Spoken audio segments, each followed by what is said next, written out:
Hello everyone. Last time I think so last time मैंने history में ये modern characteristics मैंने करवा दिया था। ठीक है, तो अभी हम देखेंगे कि ये जो डेवलपमेंट ऑफ साइंटिफिक पर्सपेक्टिव जो हिस्टोग्राफी है, ये किस तरीके से यूरोप में डेवलप हुआ। पहले तो हम हिस्टोग्राफी का मतलब समझ जाते हैं, एक बार मैं फिर से रिपीट करवा देता हूँ।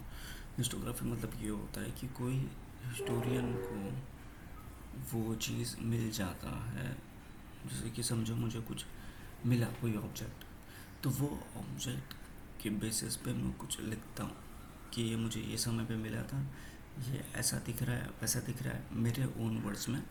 उसको बोलते हैं हिस्टोग्राफी। और हिस्टोग्राफी हमेशा हिस्टोरियन ही लिखता है। ठीक है, कोई भी नहीं लिख सकता। जैसे कि आपको कुछ पुराने चीज़ें मिले, ठीक है, पुराने चीज़ें मिले वो जगह पे जाके, ठीक है, अब भी जाके आपको कुछ मिला हरप्पन साइट में जाके, खानेरी केव में जाके, तो आप उसको लेने के बाद में उसके ऊपर आप कुछ लिखोगे, तब वो होगा हिस्टोग्राफी।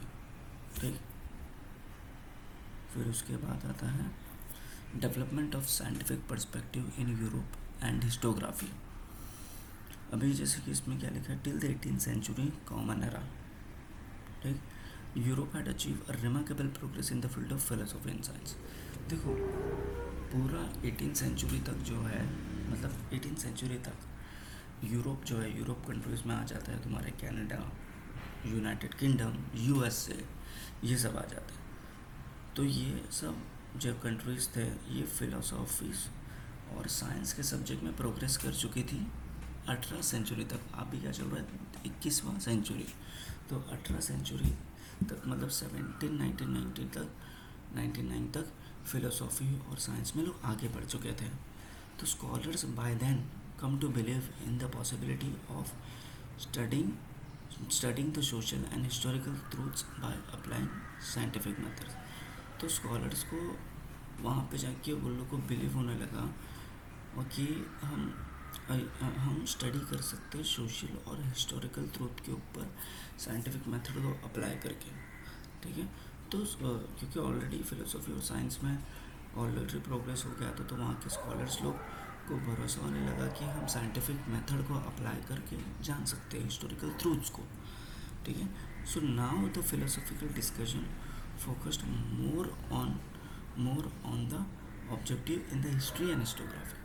फिर उसके बाद से जो फिलोसॉफिकल डिस्कशन जो होने लगे, वो हिस्टोरिकल और हिस्टोग्राफी के ऑब्जेक्टिव्स को ज़्यादा ध्यान देने लग गए वो लोग।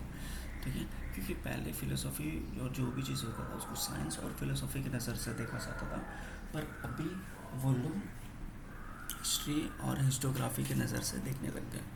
ठीक है, prior to the 18th century all the European universities were interested only with the philosophical discuss revolving around the divine phenomena. ठीक है, तो 18th सेंचुरी के पहले, मतलब 18th सेंचुरी के बाद तो ये हिस्टोग्राफी के हिस्ट्री में थोड़ा नज़र देने लगे, पर उसके पहले क्या होता था कि फ़िलोसॉफिकल के अराउंड ही इर्द गिर्द घूमते थे जो भी डिवाइन फिनोमेना होता था। तो लोग सोचते थे ये फ़िलोसॉफिकल बातें हैं, ठीक है, माइथोलॉजिकल चीज़ है। ठीक, however the gradually this scenario begin to change in 1737। फिर उसके बाद ग्रेजुअली मतलब धीरे धीरे ये सिनेरियो चेंज होने लगा। ठीक है, और 1737 आते आते कॉमन एरा, ठीक है, 1737 मतलब first half of the 18th century आते आते फिर एक यूनिवर्सिटी वॉज फाउंड जो जर्मनी में था। फिर गोटिजन यूनिवर्सिटी नाम था। This university for the first time had an independent department of history. फिर ये जो यूनिवर्सिटी था जर्मनी में, गॉटिजन यूनिवर्सिटी, इन्होंने फर्स्ट डिपार्टमेंट को एस्टेब्लिश किया। ठीक है, फिर आएगा later other German university also became centre of historical studies. फिर उसके बाद जो जर्मन यूनिवर्सिटी है ऑल्सो, फिर वो लोग ने भी, जैसे कि गॉटिजन यूनिवर्सिटी ने 1737 में एस्टेब्लिश किया, तो उसके बाद में जर्मन में अलग अलग यूनिवर्सिटी ने भी एस्टेब्लिश करना या अडॉप्टेड करना स्टार्ट कर दिया गया हिस्ट्री के ऊपर। ठीक है, तो इसके अंदर हमें ये डेवलपमेंट कैसा हुआ कि पहले पहले लोग फिलोसफी और साइंस को ज़्यादा मानते थे, फिर लोगों को लगा कि हिस्ट्री में स्टडी करना चाहिए साइंटिफिक प्रिंसिपल को अप्लाई करके, तो हिस्ट्री में स्टडी करने लग गए। फिर उसके बाद से गॉटिजन यूनिवर्सिटी ने डेवलप एस्टेब्लिश किया, सेंटर बनाया। फिर उसके बाद अदर जर्मन यूनिवर्सिटी आ गई। अभी हम यहाँ पे नोटेबल स्कॉलर्स देखेंगे कि कौन से टाइप के नोटेबल स्कॉलर्स हैं जो हिस्टोग्राफी में इच्छा रखते हैं या वो हिस्टोग्राफी थे। ठीक है, the contributions of many scholars are important in the development of histography. ठीक है, तो जो भी कंट्रीब्यूशन हुआ है स्कॉलर्स का वो बहुत इम्पॉर्टेंट है पूरे हिस्टोग्राफी में। ठीक है, अगर मैं कोई चीज़ का समझो, मैं अगर हिस्टोरियन हूँ और कोई चीज़ मुझे मिलता है, मैं नरेट करके लिखता हूँ, तो ये इनका कंट्रीब्यूशन बहुत होगा उनमें। मैं इनके ऊपर से भी स्टडी कर सकता हूँ कि इन्होंने क्या बोला, इनकी बात को ध्यान रखते हुए। ठीक है, let us look a contribution of the few notable scholar. वैसे बहुत सारे पर, लेकिन अभी कुछ मेन नोटेबल स्कॉलर के बारे में देखेंगे। अभी सबसे पहले रेना डेस्कार्टिस 1596 से लेके 1650 तक। ठीक है, देखो ये 16th सेंचुरी बहुत पुराने हैं। तो ये Descartes was the foremost among scholar who insisted verifying the reliability of historical document by critically examining them. देखो इन्होंने जो हिस्टोरिकल डॉक्यूमेंट्स के ऊपर बात किया था कि हमें वेरीफाई करना है, और जो भी वेरीफाई करेंगे हिस्टोरिकल डॉक्यूमेंट पे वो रिलायबल होना चाहिए। ठीक है, और रिलायबल मतलब कि जो भी चीज़ हम देख रहे हैं वो रिलायबल है कि नहीं, रिलायबल मतलब ज़रूरत है कि नहीं आज के टाइम पे वो। और वो टाइम पे जैसे कि आज के टाइम पे क्या सबसे ज़्यादा ज़रूरत है, खाना पीना। मोबाइल आज के टाइम पे ज़रूरत है, तो ये मोबाइल रिलायबल हुआ। तो हमें जो हिस्टोरिकल डॉक्यूमेंट्स है वो कितने रिलायबल है, उसको किस तरीके से एग्जामिन करना है, ये इन्होंने बताया। Exam among the rules given by him in his book. ठीक है, इनका एक बुक था discourse of method, discourse to the method. उनकी बुक में कुछ रूल्स बताए थे। The following is suppose to have a great impact on the scientific method of research. Never to accept anything for till all the grounds are excluded. देखो इन्होंने इनके book में बताया था कि कोई भी चीज़ों को हमें एक्सेप्ट नहीं करना है जब तक पूरे उसके डाउट क्लियर ना हो जाए। ठीक है, ये भी कॉमन चीज़ से बात है कि अगर आपका डाउट पूरा क्लियर नहीं हो जाएगा कोई चीज़ को लेके, जैसे कि आप पढ़ाई क्यों कर रहे हो, जैसे कि आप 10th में क्यों, तो आप क्यों मेहनत करोगे वो चीज़ पे। ठीक है, तो ये बहुत पुराने थे। इन्होंने क्रिटिकल डॉक्यूमेंट्स को स्टडी करने के लिए बोला और रिलायबल है कि नहीं उस तरीके से। ठीक है, अब वोल्टायर 1694 से लेके 1778 तक है। वोल्टायर ओरिजिनल नेम, इनका ओरिजिनल नाम क्या था, Francois Maria Arouet. He was French, मतलब ये फ्रेंच के थे। He opined that all with the objective truth and chronological of historical events considering social tradition, trade, economical, agriculture etcetera. तो इन्होंने जितने भी चीज़ को बोला कि जो भी हिस्टोरिकल इवेंट है, सोशल मतलब हम कभी भी स्टडी करते हैं हिस्ट्री को तो हमें सोशल ट्रेडिशन के बारे में, ट्रेड के बारे में, इकोनॉमी के बारे में और एग्रीकल्चर के बारे में इक्वली इम्पॉर्टेंट होता है हिस्टोग्राफी। अगर आप कोई भी समय को स्टडी कर रहे हो तो वो समय के साथ साथ वहाँ के एग्रीकल्चर, वहाँ के इकोनॉमी, वहाँ के ट्रेड को भी हमें कंसिडर करना बहुत ज़रूरी है। ठीक है, तो it give rise to the thought that understanding all the aspects of human life is important for history writing. Thus it is said that the Voltaire was the founder of modern historiography। जो ये Voltaire जो थे ये modern historiography के founder थे, क्योंकि इन्होंने बताया था कि हम सिर्फ खाली हिस्टोग्राफी करते हैं तो हमें सिर्फ वो समय, वो प्रॉब्लम्स के बारे में ध्यान नहीं देना है, वो ऑब्जेक्ट के बारे में ध्यान नहीं देना है, वो ऑब्जेक्ट के समय के एग्रीकल्चर, सोशल, इकोनॉमी के बारे में बहुत ज़्यादा ध्यान देना है। ठीक है, फिर आ जाएंगे जॉर्ज विल्हेम फ्रेडरिक हीगल। ठीक है, the Hegel was a German philosopher. ये एक जर्मन फिलोसोफर थे। इन्होंने इंसिस्ट किया था कि historical reality should be presented in logical manner. इन्होंने सबसे ज़्यादा इंसिस्ट किया था कि जो भी हिस्टोरिकल मैटर है उसको लॉजिकल मैनर के हिसाब से प्रेजेंट किया जाए। ठीक है, to him the timeline of historical events was indicated of progress and he also thought the presentation of history bound to change over time as new evidence would come forth. And with the Hegel philosophy, many scholars were convinced that the historical methods were not lesser quality, though they differed from scientific method. The correction of lectures and articles is published in a book entitled Encyclopedia of Philosophical Science. A reason of history is well known. तो फिर इनका क्या होता था कि इनका एक encyclopedia था और वो एनसाइक्लोपीडिया और उनके लेक्चर और आर्टिकल्स के बेस पे तो इन्होंने दो चीज़ पे ज़्यादा ध्यान दिया था. इन्होंने बोला था कि हम हिस्ट्री को समय के साथ साथ बताते पर उसके एक लॉजिकल मैनर के हिसाब से हम बताएंगे कि लॉजिकल मैनर लॉजिकली है सही है कि गलत है. तो हम लॉजिकल मैनर के हिसाब से बताएंगे तो हिस्ट्री में और पावर आ जाएगा. ठीक है. तो समय के साथ साथ हिस्ट्री का जो हिस्टोग्राफी है वो चेंज होते रहता है. ठीक है. और हमारी सोच भी बदलती रहती है.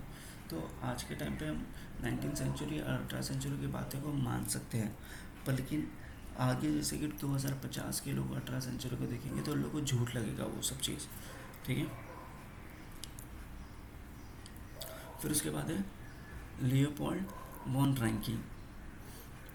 ठीक है. ये भी 18वीं सेंचुरी की 19वीं सेंचुरी तक की बात है.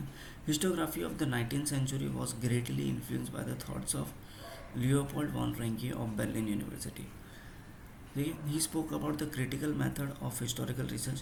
He put emphasis on the utmost importance of information gathered through original documents, and he also stated that all types of documents associated with the historical events need to be examined with greatest care.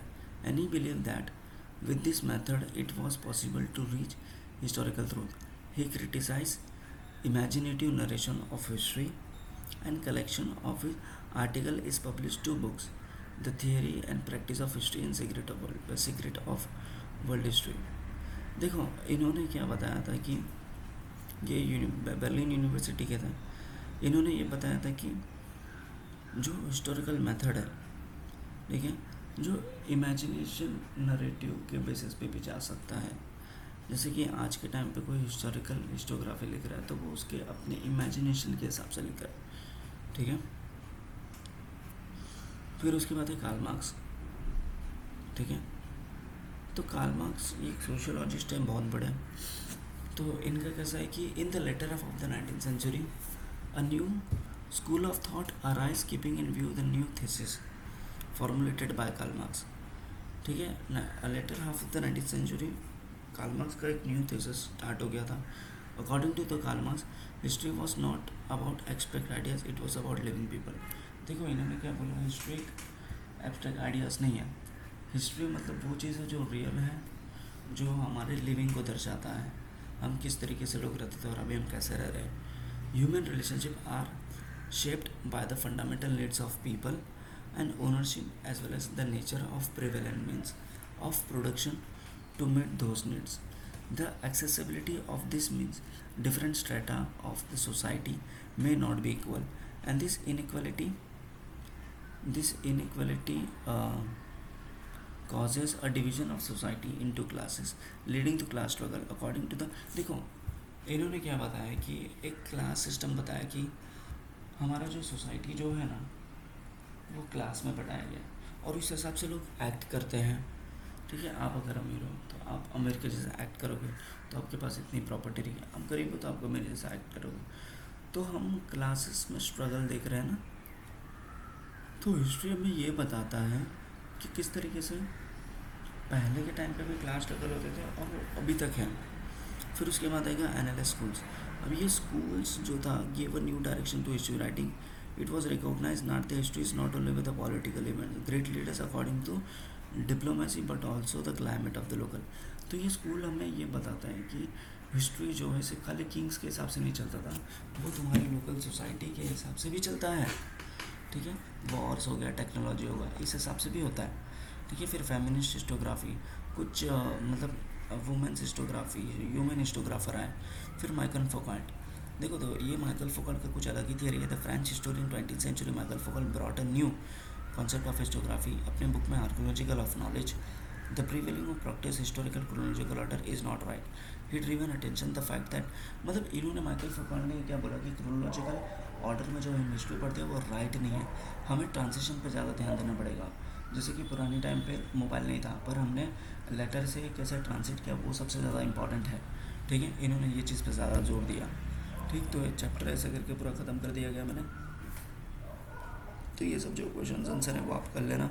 Chapter में हमने देखा कि किस तरीके से historiography Europe में develop हुआ, historiographer कौन होता है, ये होता है, ठीक है। तो नेक्स्ट वीडियो में हम देखेंगे नेक्स्ट चैप्टर कि हिस्टोग्राफी कैसे इंडियन ट्रेडिशन, मतलब नेक्स्ट चैप्टर देखेंगे, ठीक है। थैंक्स।